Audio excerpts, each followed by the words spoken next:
Good evening, and welcome to our fifth session of Conversations from the Capitol. This series aims to highlight the experiences of American Ismailis who have worked in local, state, and federal politics and policy. My name is Zach Karim, and I'm a member of the Council for the Northeast as member for Communications and Publications. Tonight, we are thrilled to be speaking with Noreen Kassam. Noreen is the founder and managing director of NAC Global, a security consulting firm. Prior to founding NAC Global, she has worked at the Department of Commerce, the White House, the Department of State, and the Central Intelligence Agency. Noreen also currently serves on the National Council for U.S. as member for Safety, Security, and Disaster Management. The conversation tonight will be full of amazing stories. Our moderator tonight is Jamil Jaffer. Jamil is founder and executive director, National Security Institute, George Mason University Law School. Formerly, Jamil was the chief counsel and senior advisor, Senate Foreign Relations, as well as former associate counsel to President George W. Bush. As a reminder, if you have questions, please submit them using the Q&A function in Zoom. Lastly, it is best to view this webinar in gallery mode so that you can see both speakers. With no further ado, I will invite Jamil and Noreen to please join us. Thanks, Zach, and thanks to Noreen and to the council for having us here today. Noreen, thanks for joining us. Just right up front, I just want to know for the audience that you're speaking just in your personal capacity. You're not representing any of your prior employers, your current employers, any institutions or the like. Is that right? Absolutely, Jamil. No, you're spot on. So thanks for clarifying that. Right. And if I may, just here at the beginning, thank you and the team for putting this on. It's an amazing initiative, and so I'm humbled to be here. So thanks for having me. And thanks to everyone who's joined this evening. I hope we can keep you entertained for at least the next hour. Well, it's great. We got over 100 participants, so excited to be chatting with you about this. So look, over the past few weeks, Noreen, we've talked to Ismailis who've served in the White House, on the National Security Council staff, who worked for U.S. senators doing national security and defense policy.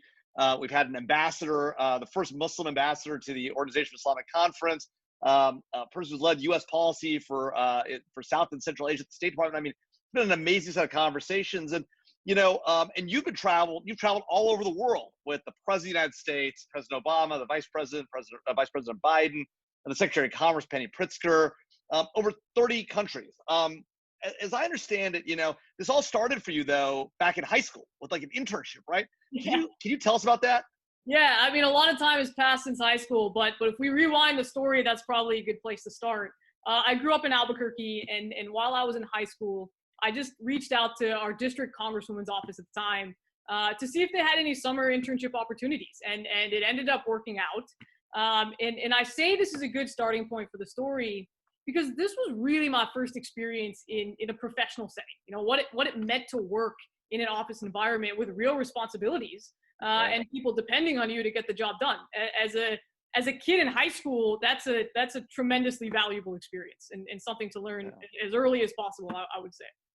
Yeah, and you were dealing with sort of a crisis, right? There's something going on with passports, and this ultimately led to your next job. So tell us about what was going on with passports and what the deal is. Absolutely. So that was the time when the U.S. government decided if you were traveling to Canada and Mexico via vehicle, you needed a passport. Now, this is a complete change in how things have been done before and led to this massive backlog on the U.S. passport office. Yeah. And so somehow, because of what was going on, I became one of the liaisons to the passport office to try and get New Mexican constituents' passports sorted out.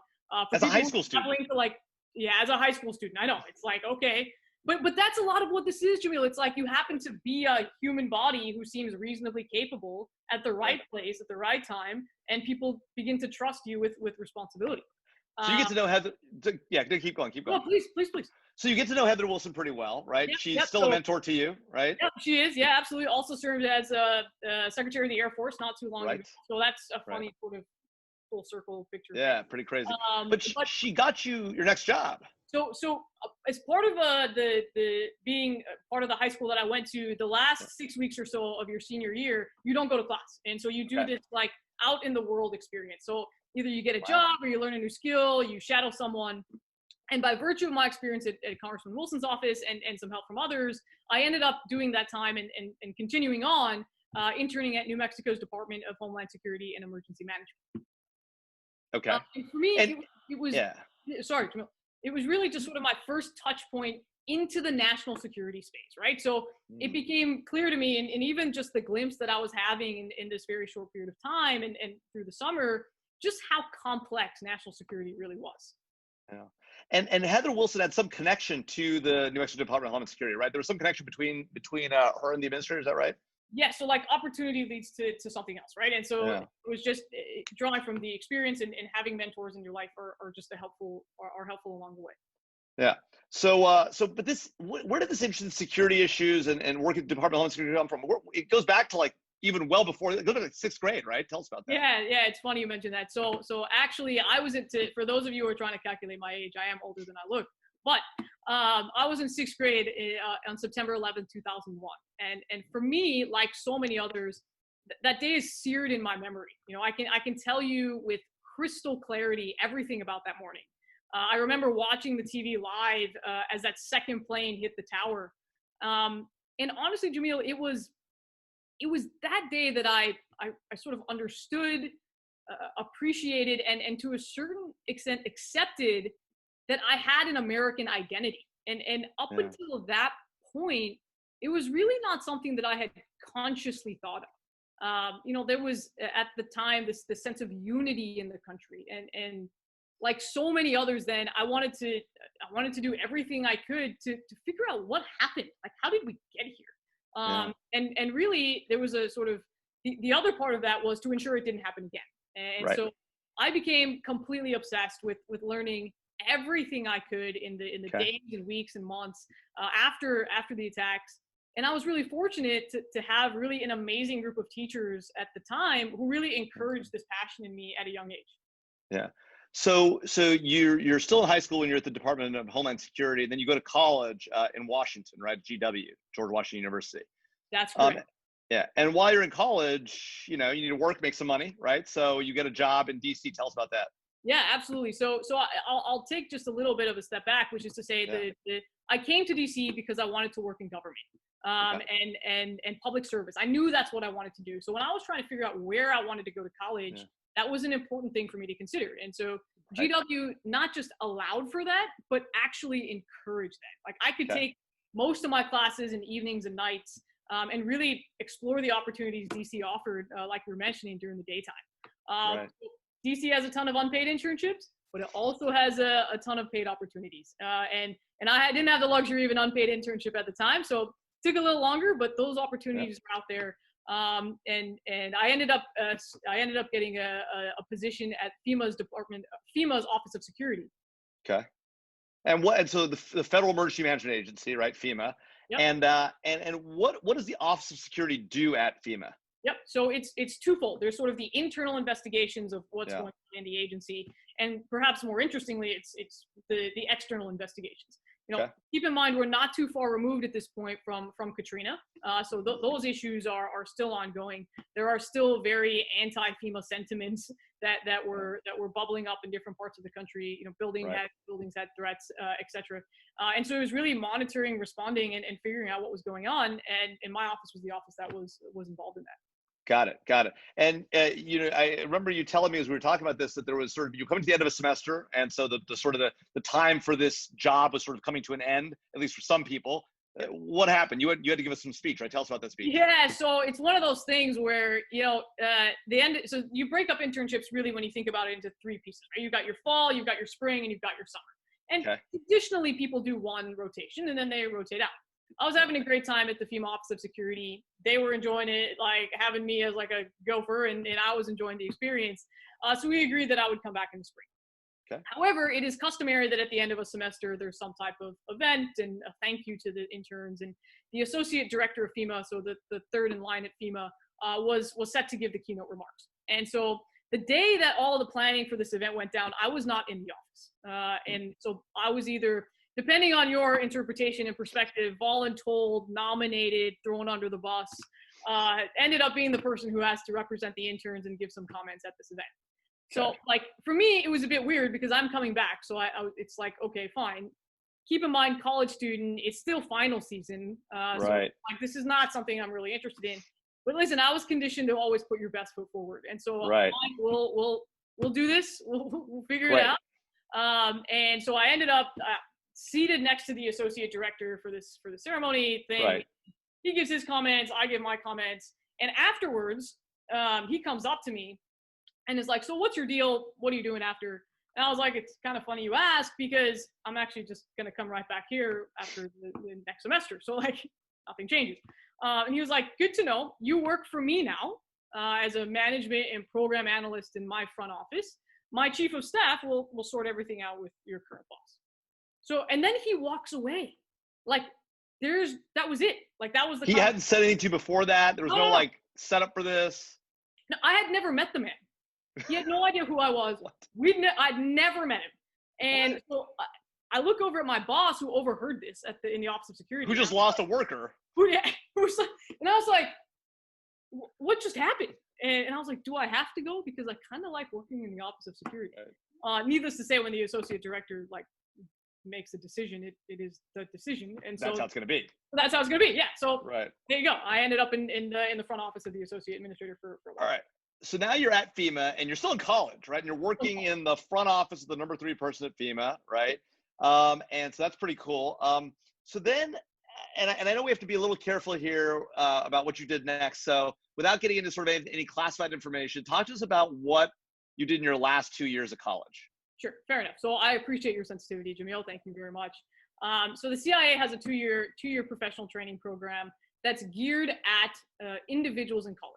And I applied for the program year before. It's a very long process to get in, but eventually it worked out. And so it was an amazing opportunity. I did complete the program, so 2 years, and it was more intense during the summers, and they really put you through the various pieces of the operation side of the agency. And my time there was made ever more interesting because I was there in 2011. Now, if you recall, 2011 was the year the bin Laden raid took place. Wow. And so, the experience is one that I was truly grateful for and really helped me tremendously in my career since. Yeah. In many ways. So you spent 2 years with the CIA, at least in a training program and during the bin Laden raid. And so, but at the end of that, normally, right, you go to this big training program, you get a job offer. It's a pretty lucrative thing, right? I mean, pretty cool. You get to work at the CIA. But you decided to take a different path. What was that about? Yeah, no. How did that come about, and how did you decide to turn that job down? Because I mean, it's big money coming out of college, and pretty cool job. Yeah, no, I mean it's beyond there, right? Like so first off, consider the investment that the government's made in you, putting you through 2 years of a professional training program, and everything that it took you to even get through the door. It's really expected to culminate in a transition to a full-time position and after the formality of your graduation, right? And so for someone out of college, it's an amazing job, right? Like good money, and I was making more. The offer was more money than some of my friends who were going into consulting and engineering. Wow. It's a civil service government job, so it's not really subject to the whims of the political tides or changing presidential administrations. Right. So on all accounts, an amazing gig in a space that I am totally interested in. Right. That goes back to your history back, 9/11. Yeah, absolutely. Huge. And to be there, at least at coincided timing with the bin Laden raid was like, who would have thought when I was in sixth grade that would be the trajectory? Amazing. But to your actual question, Jamil, because I did end up taking a different path, I'll take a moment to pause here if it's okay and just kind of digress slightly. Okay. I have been incredibly fortunate that people within the Jamaat and in my professional life have really looked out for me, have pushed me to do better and to be better, and have helped me to find opportunities and advance my career. And I want to make a point here, which is that we all have that responsibility to look out for each other. To me, our success individually is in large part defined by those who we also help make successful. So my advice or my humble request, as you choose to interpret it, is twofold. Find those people who can help you or mentor you, or who you can just simply learn from. it will make you better. You will do better when you learn from the experience of others. Yeah. And then the second is more of a request, which is be the person who helps make other people successful. That is a responsibility I feel very strongly each of us has, and that I believe aligns squarely within the ethics of our faith. And so it's a long way of coming to answer your question, Jamil, which is the opportunity that presented itself at the coincidentally the same time as I was making the decision on next steps is one such example. So a good friend of mine also happens to be a Smiley, was working on the Obama campaign as part of the advance team, and essentially said to me, hey, this is a really great opportunity. I can help get you on board, and get you in, and I'll look out for you, and it'll be great. But you had an opportunity to go to this like full-time, really cool government job, and you took this crazy, risky, maybe the president doesn't get reelected, go to his campaign. Yeah. So let's talk about that, right? So there's context here. One is I have a piece of paper in hand that's just waiting for me to sign on the dotted line from the CIA. It's May, for timing, it's May 2012. The election is 6 or so months away. Right. And if the president is not reelected, this adventure comes to a crashing halt. Right. And so, and by the way, the pay is terrible. And then there's this sort of like amorphous other piece out here, which as a kid, I came to DC and we all sort of do a trip to DC. And in high school, I came here to DC as part of the debate tournament. And I remember on both of these occasions, just standing outside the White House gates looking in, and like, you're just this kid who's like, man, it'd be awesome to work there. Right. Maybe one day you have this dream. Right. But that doesn't change the fact that this was an incredibly difficult decision, and it wasn't a no-brainer, and there are very real practical considerations I had to take into mind. It was a risky decision, and at the end of the day, and what's funny is because risk management ended up being sort of a reoccurring thread through my career, it was deciding how much risk I was willing to accept and being comfortable with the consequences of the decisions that I made. At the end of the day, to make a very long story even not longer, I took a leap of faith. I turned down the CIA offer and I joined the campaign.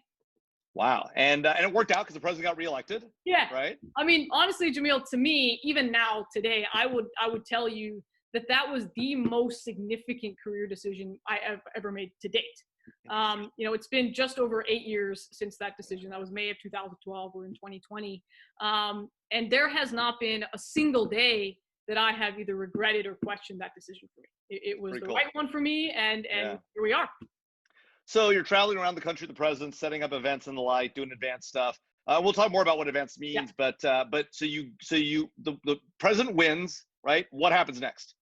President wins, and then there's the next big thing is the inauguration. And so had a chance to work on the presidential inaugural committee, or PIC as it's referred to. And that took you through sort of January. And let me tell you, that was a pretty crazy experience planning an inauguration. Like, there's so many different components, expecting so many people. You've got media, you've got like dignitaries. It's a huge thing. And by the way, it's freezing in Washington in January. So whoever thought that was a good idea, I would reconsider. Right. Horribly hot in the summertime, terribly cold in the winter, no fun in the middle, right? So, all right. So you get through the inauguration, president's got in a second term. What happens next? So then we start the White House advance team. And so you go to the White House advance team. Go to the White House advance team. Yeah, that's sort of what's next. And what does that mean? What is it advance? You did it on the campaign. You're now going to do it in the White House. What does that mean? Yeah. So prior to on TV, it all looks really easy. Like, oh, the president went somewhere. Fantastic. Right. He just lands. Everything's great. He lands and like everything's good. Like, no, that's not how this works. So prior to a dignitary showing up at an event, any event, however big, however large, there's a lot of prep work that goes into it ahead of time in advance. And so typically 7 days or so if the event is in the United States, or 10 to 14 plus days if it's overseas, we head out ahead of the principal and start to put the event together. So that includes things like identifying the venues, working with hosts. If it's a host country, so we're going overseas, there's a lot more complex dynamics there. Coordinating security, whether it be with the local police here in the U.S. or foreign security overseas, coordinating logistics, the attendees, protocol, transportation, and really every single piece of what goes into a visit. The level of detail that is considered in these planning efforts is noteworthy. Like every footstep, every word, there is a choreography to all of this, and it's deliberate and organized. Okay. And you're in charge of working with the team to make that happen. Yeah. Yeah. No pressure. Okay. And so no pressure, right? And so you go to 30 countries with the president, the vice president, and later on the secretary of commerce. Yeah. But so I get the setup, and you're working with all these people, and you're figuring out exactly where the president's going to be, moving from here to there, going through this room, who's in the room next to him, who's going to see. But and you guys bring your own vehicles, right? Because the president doesn't get in other people's cars, right? You bring all these limousines from in a it's plane. A massive infrastructure. Yeah. But so when the president arrives, you've set all this stuff up, you've gone 14 days ahead. The day of the event comes, the president lands. What is your role when the president's there? So it for your venue. Yep. No. Totally great question. So I'll use an example for a vice presidential trip. So and it's easy because it's domestic. It's very clean cut. So vice president arrives to West Virginia. Plane lands. There's a team member who's at the airport from my team that's coordinating all that stuff. Gets in the car, arrives at the site. He's doing a speech at a venue and gonna meet some people backstage. Okay. That car pulls up to the venue. Myself and my Secret Service counterpart are the ones who are standing right there. And from there, we're with him the whole time. So we're briefing him on the event. This is what's about to happen. This is where we're about to go. This is who you're about to meet. We go in. All right, what's next? All right, we're going here. Making sure everything's cleared up, making sure nothing crazy has happened. And we're following along the way. The other role and is a press component, and so there's always press, especially on the presidential side. There's always press. There's a pool of press that always cover what the president is doing. Okay. And so there's a team that manages their logistics as well, and to make sure that they are always able to capture what they need to capture that's been pre-agreed upon. Yeah. So it really just depends on what role you have on the team. It's sort of broken up, especially on the president and VP teams, very clearly what role you have. Gets a little bit more murky on the cabinet side because your team is smaller. But that's sort of the different pieces. So you're literally with the president or the vice president, like in some foreign country, and like you're telling them where they're going, who's the room, like you're going to meet with the president of whatever, and the room you're walking through has these 3 other people. You're going to say hello to them. You're not going to stop. You're going to keep moving, and you're just with me, and you're either in front or right next to them as they go into these rooms. Yeah. Right. And just then not let anything go wrong, which I think is sort of sort of become part of who I am now. Like I'm constantly risk management. I'm constantly what could possibly go wrong in this scenario, and how do we make sure it doesn't happen? And what's funny about that is you took huge risks to get that job, right? Yeah, right. So it's this weird. Right. So so this is pretty cool. So tell us about some cool trip you took with the president. You went to Africa with President Obama. Tell us about that. Yep. So went to Africa on his big Africa trip. I ended up there was two stops. So there actually was 3 stops. There was a Senegal trip, there was a South Africa trip, and then there was a Tanzania trip. So I did Senegal and then ended up going over to Tanzania. Okay, but before Tanzania, are you hugging Joe Biden down there in the corner? That's our Christmas party. That's pretty awesome. A few years ago. That's pretty cool. And there you are with President Obama. I mean, everyone's got not everyone. A lot of people have these in the Oval Office picture, but that's a pretty candid shot there. You go with President Obama. He knew who you were. Yeah, I mean, after a few years, yes. Wow. So cool. I guess we'll just talk. I'll give you a brief overview. So the top left, which is President Obama and Secretary Pritzker and I, that photo was taken after President Obama's farewell address in Chicago. I think just days before the inauguration. That was it. Wow. That was the big send off. And it was completely candid. To your point, we were just getting ready to leave with Secretary Pritzker, and she actually was the one who instigated this photo, which was very cool. Cool. And then the family photo was us in the Oval Office, a departure photo. That's your family there? That's so cool. Yep, that's the mom, dad, and my sister. And yeah, so that was definitely a memorable moment. Very cool. We all stood outside the White House looking at those gates on our family trip there years ago, right. and then to be there was definitely. And you working for the president? I mean, that's pretty cool for your parents to be like, "Oh my God, my daughter is working for the president of the United States." Yeah, I mean, if we sort of, to your question, Jamil, sort of what's one of those moments, and when on the Africa trip, so my parents, like many others, immigrated to the United States in the 70s, trying to seek out new opportunity and a new life. And, they haven't been back to Tanzania since, and I'd never been to Tanzania. We had a few generations of roots there, but I'd never been. And the first time that I get a chance to go to Tanzania is part of a White House team to support President Obama's visit to Africa. The significance of that was definitely not lost on me. In one generation, my parents left that country with very little, really, honestly, like so many of us, and moved to the United States to start a new life. And their kid is going back to the country in support of the President of the United States. Wow. And Jamil, the takeaway, in my humble opinion here, is not about my story, and it's not about my family. It's about, to me, what this really proves for all of us, and I say this particularly to perhaps the younger folks who may be listening this evening, that it really doesn't matter where you come from or how long you've been in this country or where your parents came from. There's really no limit to what one can achieve with and what progress can be made in a single generation with hard work and dedication. And to me, that's the lesson for all of us to sort of take away and believe wholeheartedly. It's pretty awesome. Pretty awesome. So, all right. So you went, that's amazing. You got to go back to your parents' home country with the President of the United States working for him. I mean, what an amazing thing. But you also traveled other places. You went to the North Korea, South Korea border, the demilitarized zone, as they call it, with Vice President Biden. Tell us about that. I did. It was definitely one of the most bizarre trips I went on. The DMZ is a weird place. It's like the air is tense. You can feel it. The tension is palpable.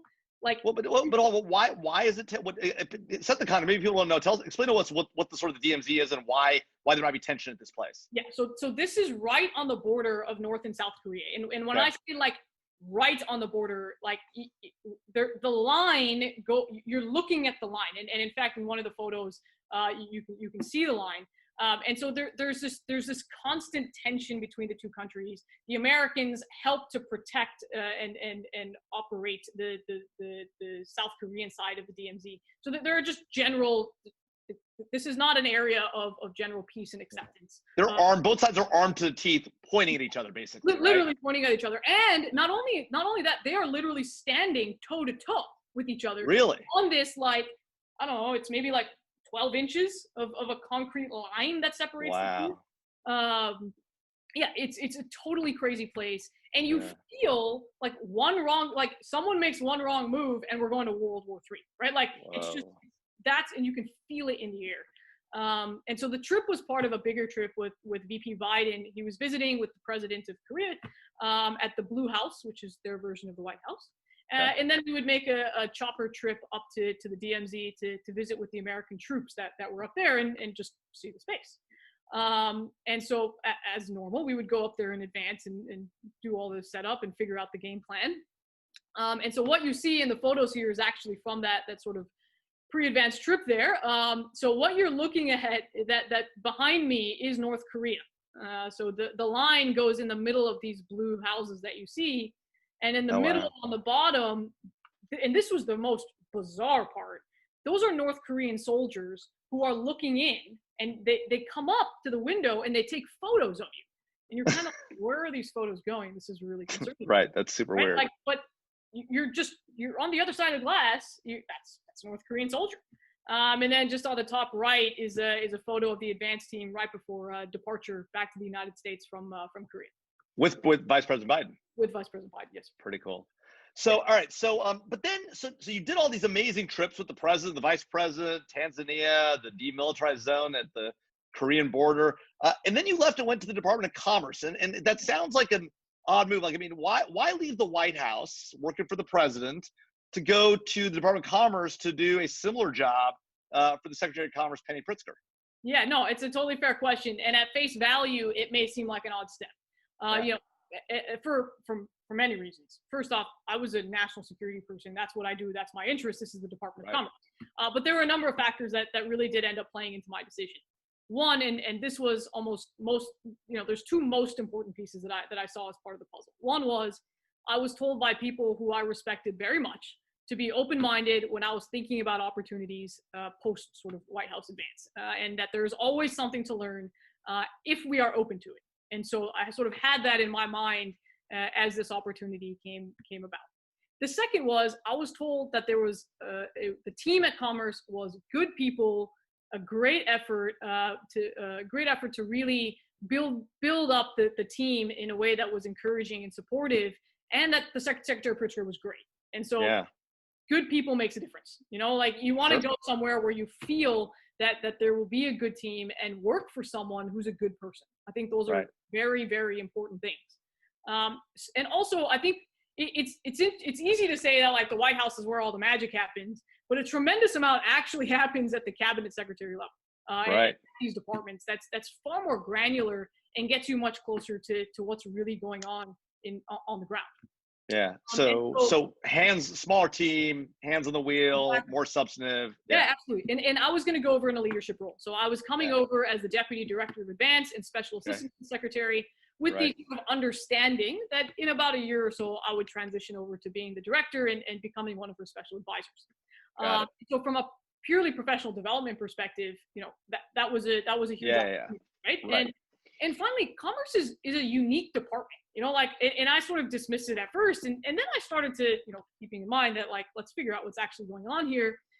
There's a wide breadth and depth of things that Commerce actually does. You know, like Patent and Trade Office falls under Commerce. It's the liaison to the American business community and business community in other countries. It's our economic voice. The International Trade Administration that falls under the Department of Commerce. Census, the Census Bureau falls under Commerce. So timely and relevant, I'll make a public service announcement here. Please fill out your census. It's a very important part of our public service duties. And the other bizarre one is NOAA. So the National Oceanic and Atmospheric Administration also falls under Commerce. And so, like, you know, we flew down to Florida to watch SpaceX launch a weather satellite into space. Cool. Canaveral, right? So, like, that's pretty cool. I can remember, like, the feeling of that sound and that heat, like, in your face as that, like, rocket takes off. That's pretty cool. So, yeah, totally crazy. Amazing opportunity at Commerce. Yeah. And definitely a decision that was well on the right path to, in my opinion. And of course, you know, Penny Pritzker family, you know, founded the Hyatt hotel chain, obviously a very distinguished Secretary of Commerce. So any good stories from your time running Advance for the Secretary at Commerce? You know, Jamil, I could keep you busy with the White House stories all day, but I could keep you even more busy with all the Commerce stories. And sort of as you alluded to, when you have at the cabinet level, your teams are smaller, and so there's not really a safety net either. Not as much.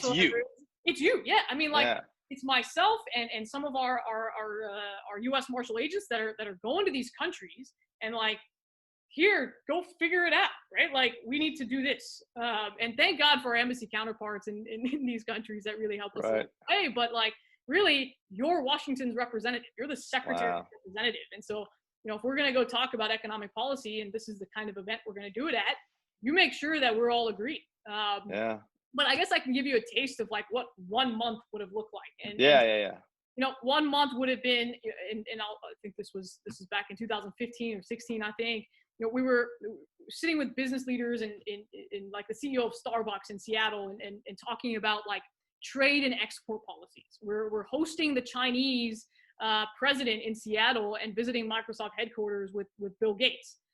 We're visiting Tunisia for an economic summit and then pit stopping in Pakistan because it's nearby. And there's a story to be told there. Yeah, exactly, right? Not nearby.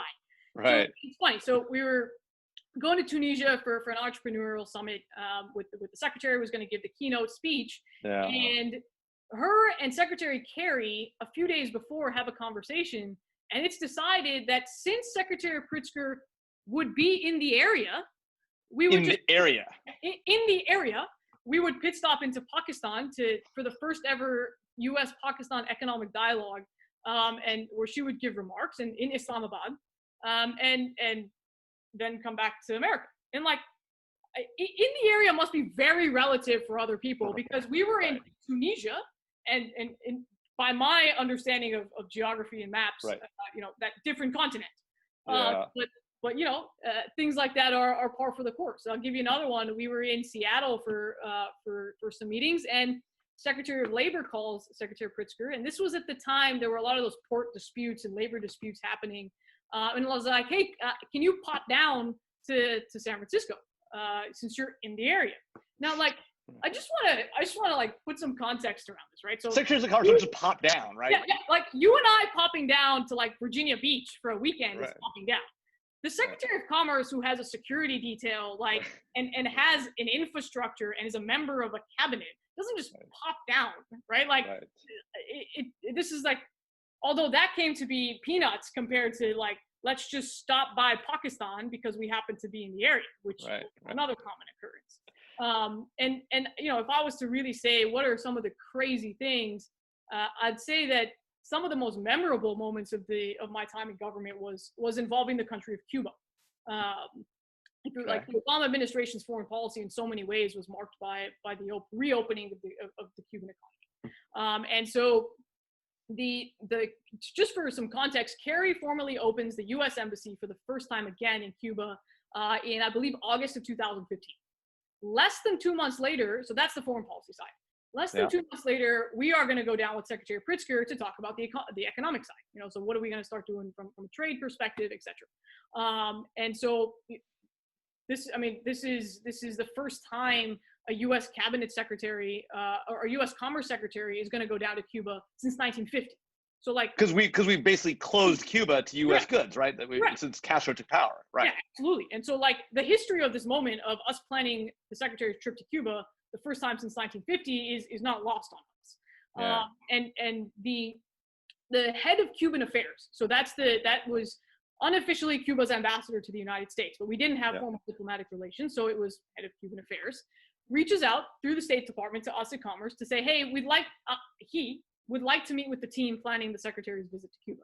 Now, like, from a protocol perspective, it's a little weird because, I mean, we're just planning the trip and he's essentially an ambassador, but okay. Right. But in the end, they insist on meeting us at Commerce. They're like, we'll come to you. No issue. Okay. Now, a few days later, we come to find out, and he comes to find out, that his credentials have actually been accepted by the White House to formally become the ambassador to the United States. Okay. And the ceremony was to take place the morning of our meeting. So coincidence. So he becomes the ambassador. The official ambassador. The official ambassador. Yeah. And we now become the first people he's going to meet with. The first time the U.S. has had an ambassador, this guy's going to come meet with us. And by we, you don't mean the Secretary of Commerce. You mean you. I literally mean myself, a few of my policy colleagues, and a representative from the State Department. Right? Like this is like the most bizarre thing. And he just wants to talk about what are we going to do in Cuba. Okay, like we can go through that, Mr. Ambassador. Trip planning. Yeah, exactly. I'm like, okay. Now everything's going well. We've set up the room. We're going to do it a little pomp and circumstance. 5 minutes before he's set to arrive, the power goes out of the building. Like, wait, at the Department of Commerce? At the Department of Commerce. Like, and I don't mean like it went out and it came back on again. I mean like it went out, like no power. And like, so you're looking at and you're like, okay, thankfully the meeting room has natural light, has a lot of windows. When you get in the hallway, it's just emergency lighting. They're moments away. And so one of my colleagues' brilliant idea is like, just walk them around on a tour of the first floor of the building until the power comes back on. Secretary's office is on the 5th floor. And so no power means no elevator. And so I bolt downstairs to try and find them. I managed to catch them outside, bring them in. I go downstairs, it's pitch black, right? We're not taking a nonsense tour of anything. So here I am. The new ambassador to Cuba is looking at me and I'm like, I'm really sorry, sir. The power's out, obviously. We gotta hoof it up 5 flights of stairs if that's okay. Like, my bad, sorry. I don't really know what to say here. Right. So we make it up 5 flights of stairs. We have a meeting. And that really is the beginning of the adventures of Cuba. We ended up the U.S. relationship with Cuba and the official relationship. The first day the guy becomes the ambassador, he's like traipses up the stairs with you through the Department of Commerce up 5 flights. In the dark. Yeah. Amazing. Yeah, absolutely. Right. And keep going. Yeah, no. And so then, we end up going down to Cuba. The photos here. So that the meeting I'm referring to, that's the photo in the top right corner. We end up, the lights come on 5 minutes before the end of the meeting. All right, nice. We take a photo, and the photo in the middle is the cover of the Washington Post World section. during Secretary Pritzker's trip to Cuba, Cool. her solo trip, and so that was that trip. Crazy experience. So many stories there. Like, you're literally sitting in a room with the chief of staff to their foreign minister, so our Secretary of State, trying to negotiate the details of this trip in like semi-English, semi-Spanish. So like, I'm back to my like Spanish days of high school, trying to like build rapport with a country that we have no relationships with, right? So this is the other dynamic. Is generally you can lean on the experience of your embassy counterparts who have because they've been there, they've been there, they know these people, right? Nobody, like, our embassy was like, we've never met with these people, so we're going in blind. Like, oh my God. Okay, let's not start a war and let's not get thrown out of the country.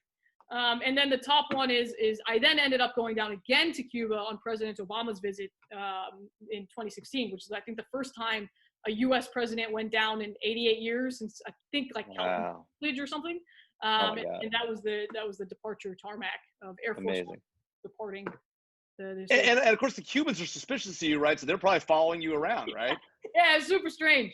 And what's funny is like I think back to like my agency days, and I'm like, I know exactly what's going on, right? Like, we're the first Americans to come down, and we're talking about the economy. Of course, they're going to be suspicious, right? Like this is not. We're still trying to build trust between our two countries, and so you're in these weird situations, and I'll tell you, Jamil, like. Even now, all these years later, I continue to ask myself, like, did all of that really happen, right? Like, was I really the adult in the room trying to figure these things out with counterparts, negotiating the details of these visits on behalf of the United States and hoping nothing goes wrong? Like, and at the end of the day, you truly do also see a different dynamic, right? Which is, we think about foreign policy is like, country A, country B, country C. But at the end of the day, it's really people sitting in a room together and talking, and everyone's a person, right? Like we're all trying to do what we think is right for our country and our community. And we've got to find a way to get to where we need to go. Like that's not a choice. It's going to happen some way, somehow. Yeah. And mind you, this is happening like just a couple of years after you've finished college. Yeah. You're not in your 30s, 40s, 50s, whatever. No. Like, and what's really funny is like you sit and like some of these are very formal meetings, right? So like China, always a very formal meeting. So the trip lead, so if we're going with the secretary, like I'll sit in the middle, I'll have an embassy rep or the ambassador to my left or my right. And on the other side, it's like a dozen old Chinese men, right? Who are just kind of looking. And the first few minutes of these meetings, like everyone is trying to size each other up, right? Right. Like really? And like, I know for a fact that like what is going through these guys' head is like, really? Like that's who they sent? Like they sent the kids here? Like what is happening? Like this is the best the U.S. has got. So yeah, I mean like they're totally crazy. All right, so I want to take some questions from the audience, and folks, if you have more questions, put them in the Q&A box there, and we'll try and get as many of them as we can. So Zavir Merchant wants to ask two questions about campaigns. What's it like to go back and forth between a campaign and government job, and how do you leverage the campaign job to the White House? Yeah, absolutely. So that's a great question. So I'll answer it succinctly to try and get to as many as we can. Yeah. The skills that you use are cross applicable, fundamentally. And so there is a perception that it's difficult to move back and forth. I challenge that perception. It's actually very easy and it's very common. Cool. Another attendee asks, thanks for sharing all this. How did you, as such a young person, gain the confidence and comfort for yourself to work with and for these high level government officials, the president, the vice president? Were you ever nervous? Did you question yourself? And another questioner asks whether you faced any discrimination as a Muslim through your career. Well, that's a really funny question. Have I ever been nervous? I'll tell you that I was always nervous. But that doesn't mean that it impacted my ability to do my job or the fact that I had to do my job, right? Right. If you're not nervous and you're in these situations, there's probably something wrong, honest, if we're true with ourselves. Because the pressure was high, the stakes are high. What you do could embarrass the United States of America. Now, whether it embarrasses the president or the secretary or the vice president is inconsequential. But you have the ability, because that's not what the media is going to report. It's a America embarrassed, right? Like whatever and it happened. Let's be honest. And that sounds terrifying. It's absolutely terrifying. Yeah, absolutely. But I'll say one more point here. And I had to find a place to find grounding in all of this. This is a stressful job. It is a chaotic job. Like, I've traveled on red eyes overnight. I've worked 30 days straight, 18-hour days. And I needed to find grounding somewhere. And that grounding for me, I always found in the connection to my faith and the community.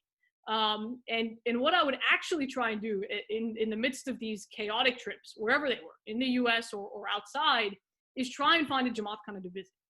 So I could at least like have that 30 minutes, if I could, of some type of peace. Wow. And so wherever I could, I was in Rwanda, I was in Kenya, managed to make it to the Jamaat Khanas there. And it was beyond just the Jamaat Khanas space, right? Like it was actually for me an oasis of peace and calm. Yeah. But beyond that, the people there matter, right? So, I know we talk about this idea of one Jamaat. I can tell you that I have experienced that completely and totally where I've been in different parts of the world. Where, I was in Kenya, a friend of mine had some connections there and was like, listen, I think it was Eid or something. Parkland's Jamaat Khanas having a celebration. It's a Saturday morning. Stop. I'll have someone pick you up. Stop by for an hour. They'll take you back. I'm like, okay, sure. Why not? Right. And people were incredibly kind and incredibly generous. And we're like, hey, do you need anything? Can we drop something off to your hotel? Do you want us to take you someplace? I was somewhere in 2 places in the U.S., multiple times actually, where I would manage to attend Jamaat Khana and people would be kind and gracious. Like, hey, you want to come to dinner? Well, whatever, have a home cooked meal. Where people have just dropped off food to my hotel for a home cooked meal because they just felt bad that I was on the road so much. Like the kindness and generosity in the Jamaat is something that I learned very quickly not to take for granted. And that's why I go back to what I said earlier is we all play a part in the community to give and receive. Yeah, it's pretty cool. A couple of questions ask whether you have any aspirations for holding office, and also what's next for you if Vice President Biden, who clearly you're close to and we're hugging in that picture, if he wins, do you think you'll go back to similar roles if he wins in November? Yeah, I would. Anyone, I think you should turn around and spit 3 times because I'm superstitious about getting too confident about what happens in November. There's a long way to go, team. There's a long way to go. So if I can, I'll refrain from answering the question because I don't want to jinx anything. Right. 4 months is a long time. 5 months is a long time. A lot can happen. And as for political office, not something that is on my radar right now. Gotcha. Another question asked whether you ever got to fly on Air Force One or Air Force Two, and what was it like? Yeah, that's actually a really funny story. So Air Force Two, we were in Atlanta for a visit, and I believe, if I'm not mistaken, it was actually for a naturalization ceremony. So Vice President Biden was going to speak at a naturalization ceremony. 100 or so people getting sworn in to become U.S. citizens from 50 different countries, and it's pretty cool. For me, when you're standing backstage and you're watching him, the oath and people holding their hands, you think about your own family, you think about the Jamaat come to this country and gone through this experience, right? It was pretty amazing. Well, I had a meeting back in Washington the following morning, and the trip would end too late for me to catch a commercial flight back. And so there was space on Air Force Two, so they were kind enough to say, hitch a ride home. And on that trip, it was my first time on Air Force Two.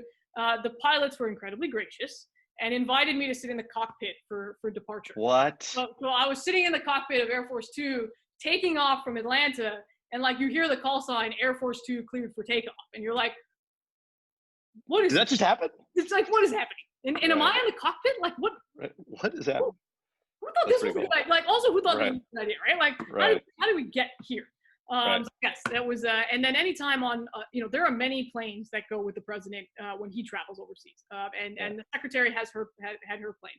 So anytime that logistically it made sense, or we could hitch a ride home, if they were going directly back home, we would try and just for efficiency's sake get on board. Yeah, and you mentioned though, you mentioned this idea of paying it forward and mentoring people and the like, and you did some of that when you're actually working for the vice president. Actually, I think on this trip to Atlanta, for his naturalization ceremony. Tell us how you got people from the community involved. So there's two benefits to working on these trips. One is we always need volunteers to help with events. And our volunteers are actually amazing because they are trained in events and managing the Jamaat and people and crowd flow and how do we do it all?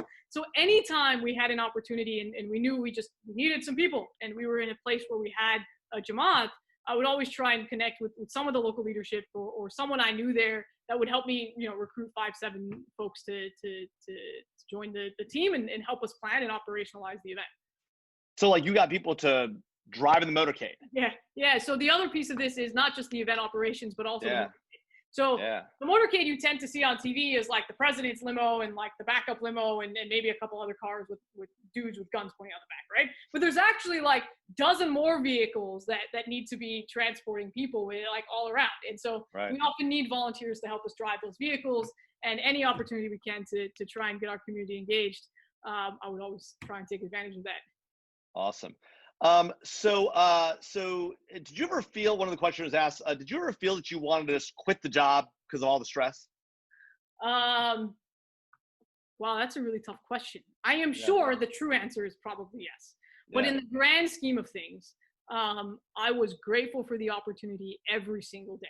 Like, I was in rooms with kings and queens and like prime ministers and presidents, watching history from a very unique angle. And watching that these are real people. Like, the president's a real person. The king of Sweden's a real person. Prime minister of pick a country. And to have that opportunity and to be in the room and watching this happen, you count your lucky blessings and you not, and that what that does, and to make sure you don't lose sight of it, is continues to inspire you to work harder. So I mean, like, it wasn't always glamorous. I'll tell you, the secretary, like I was talking about NOAA, I ended up being banished to Nome, Alaska for like 4 days because of some NOAA facility we were going to go visit that the secretary was going to come visit. And myself and one agent were up there, and like, no one in the city really likes outsiders. I slept in the back of our rental car because the hotel was a disaster. So like, there are like, it's not all glory and glamour, let me tell you. That's pretty funny. But overall, I mean, like, there are no words to describe the experience. And I know we only have about 6 minutes left, and we're gonna end on time to be respectful of people's time. But you're actually using your background, though, right, on all the sort of handling matters on behalf of the community today, right? You're on the Smiley Council for the USA, as Zach mentioned at the top. You're the National Council member for Safety, Security, and Disaster Management. Is that right? That's correct, Jamil. And I feel incredibly fortunate to be able to serve the Jamaat in a space that I work in professionally. I was fortunate to be able to gain these skills in this field. I would argue trained by some of the best people who would be able to train you in these various things, from operations to security to intelligence, and to be able to look out for the Jamaat, or at least try my very best to bring those skills to the Jamaati side here in the U.S. and around the world is something I feel grateful for. Yeah. So, we're about to wrap up here. I just want to ask a couple questions. So what advice do you have for young people who've heard your story and wanted to know what can they do now to have the kind of experiences you've had? I mean, what's a concrete thing, like, right now, today? If somebody's out there listening, say, I want to be you, like, what can they go do tomorrow, next week, next month, like right now? Like, what can they action? Totally great questions here. So I'll start with the first part and we'll go to the second part. For those of you who are in school right now, whether you are in high school or whether you are in college, I will tell you a story, and this story is directed to you. I was in a briefing with the Secretary of Commerce, and the way these briefings were is that we were all around the table. We go over the policy piece, the speech piece, schedule, and what was going to happen. And we were going over the Secretary's remarks, and she kept saying things like, what does this mean? Be more clear. Don't use the passive voice, use the active voice. Be more specific. And I was going back to my high school teachers in English class who used to say the exact same things to me, written in red letters across the top, and be like, do better, come back again. And so my true advice to you all is learn to write, and learn to write well, and learn to write succinctly and clearly, because that is a life skill that you will value and will use no matter what you do and where you go. Right. And as for your sort of call to action, what can we all do now, right? Like, these are weird times we're living in. Let's put it on the table. I would say that there are two things I think that are very important. One is register to vote, because your vote matters and it counts now more than ever. But beyond that, educate yourself on the issues and the candidates. Like, it's one thing to participate. It's another to participate understanding what's going on in your local environment. Right. Whether that be at the local level or the state level or the federal level, we all have a responsibility to not just vote, but to be aware of what's going on, so we can do that in a way that is make educated decisions about what we are voting on.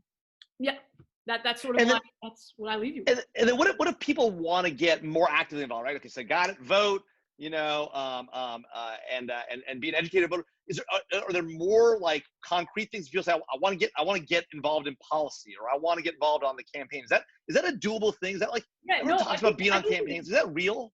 It is absolutely real. Jamil, like if you go back to my story, I started young. So if you're young, you have a responsibility to find those opportunities. They're not going to come knocking on your door. Like you take the initiative to say, I want to learn and I'm going to put myself out there and seek out those opportunities. And that quite frankly goes for all of us, right? Yeah. That like the responsibility to grow and to learn and to find opportunities, and it may be hard and it may require us to work extra, right? So I'll tell you, when I was at FEMA, for example, like the only reason I was able to have more and more responsibility in the Office of Security is because I kept asking for it. I'm like, I'll take it on. And yeah, it'll be outside my normal hours and I'll probably have to work on a weekend to get it done. But that's what counts. Like, let's do it. Right? We own our success. And so the stories we told today are, I hope, evidence of that. And so that's my call to action is like, you want to do something, you own the responsibility. Cool. Well, Noreen, listen, thanks so much for coming. I apologize to the folks whose questions we didn't get to. We're right near the top of the hour. I do want to remind folks that we'll be having Justice Halim Danadina from the California Court of Appeals, the first Muslim judge in California history, in 2 weeks from today, same time, July 16th. And also there'll be a survey at the end of this. Please fill the survey out. We do read all of your comments. Also, if you want to get in touch with any of our speakers, including me or Noreen or any other folks, and you want mentorship, you want advice, put it in the comments. We'll circle back with you. We'd love to help. Let us know. We got 1 minute left. Noreen, thank you. So awesome. We'll see you soon. And everybody, July 16th, Justice Halim Danadina. Thanks, everyone. Take care. Thanks, Jamil.